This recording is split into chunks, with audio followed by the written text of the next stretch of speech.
Hello, good evening. Bale gawin natin tong exercise to. Alam ko, may post ko noon. Hindi ko lang alam kung nasagutan ko ito. Kaya gawin natin, ha? Okay. Exercise 2. Indicate the increase and decrease in each account by placing a check mark or X in the appropriate column. Ito, dapat kung natandaan nyo na yung acronym na DEDCOIL sa debits and credits. Di ba yung DEDCOIL is, ano yun? D. Ano yung D? Debit. E, de-debit ang una, expenses.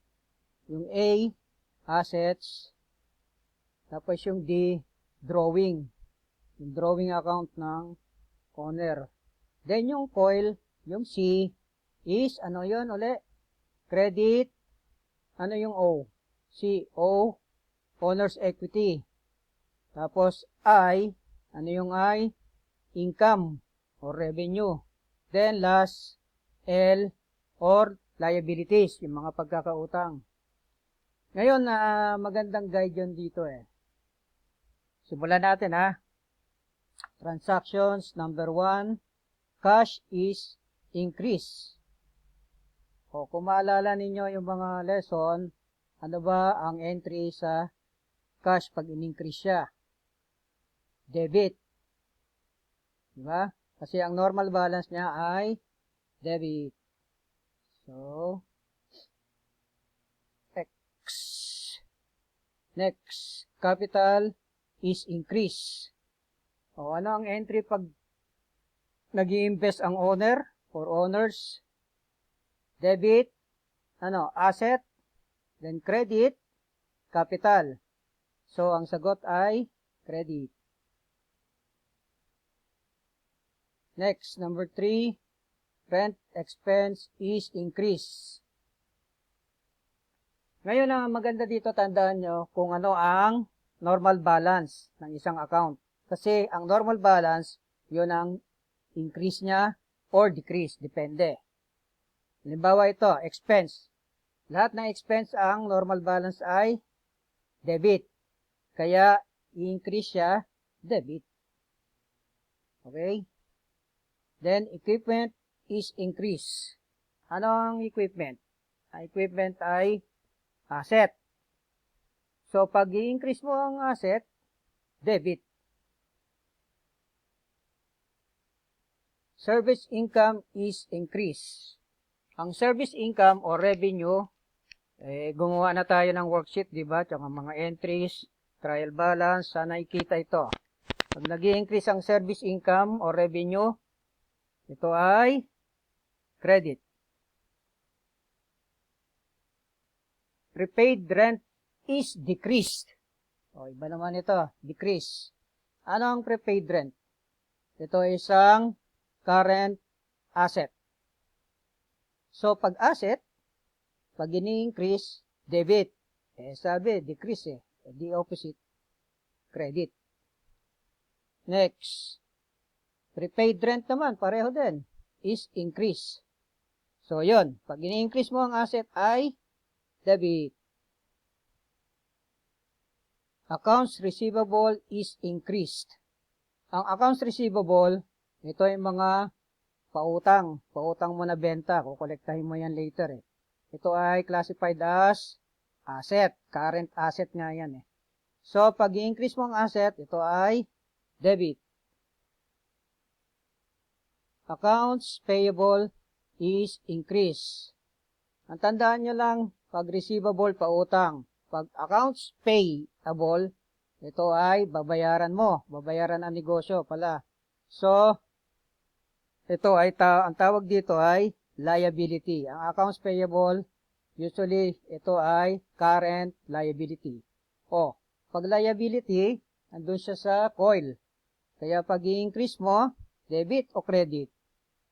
Credit. Cash is increased. Cash is a form of asset. So, pag asset, ang rule ay i-decrease siya, i-decrease daw siya. Anong gagawin doon? Debit o credit? Credit. Kasi pag i-increase mo, debit. Capital is decreased. Capital or owner's equity. Ano ang normal balance nito? Ito ay credit. O, anong opposite niya? Para ma-decrease mo, debit. Nandun siya sa coil di ba? Excuse me. Owner's equity, capital. Rent expense is decreased. Ano yung rent expense? Expense, lahat ng expense ay, normal balance ay, debit.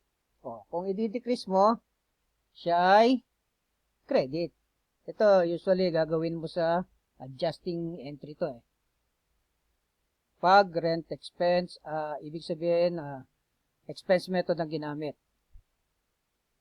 Number 13, equipment is decreased. Ano yung equipment? Anong classification ito? Ito ay asset. Diba? Under fixed asset or property, plant, or equipment. Pag asset, debit. Nandun siya sa dead. Sa debit siya. Asset. So, decrease, opposite siya. Credit mo siya. Service income is decrease. Asan ang service income? Sa coil. Sa hilera ng coil. Diba? Income or revenue. Normal balance is credit. So, paano kung i-decrease mo siya? Babawasan mo siya. Ito ay debit. Accounts receivable is decrease. Sa taas, di ba may accounts receivable? Debit siya kasi increase. O, ngayon, decrease siya So, credit. Accounts payable is decreased. O, saan ang accounts payable? Di ba liability to? Nandun sa coil. Credit lahat yun Yun ang normal balance niya. Credit. Pag i-increase mo siya, credit. Paano ko i-decrease mo? Di, debit. Yan yung tip ko sa ilalim. You must first determine the nature or classification of the account. If it is an asset, liability, equity, revenue, or expense. Tapos, dapat alam mo yung normal balances nila. Then, sauluhin nyo lang yung dead coil. Kung di pa makuha. Habang tumatagal naman, kabisado mo na yan kung ano yung mga normal balances and how to increase or decrease the said accounts. Okay, yan muna ngayon. Merry Christmas. Thank you.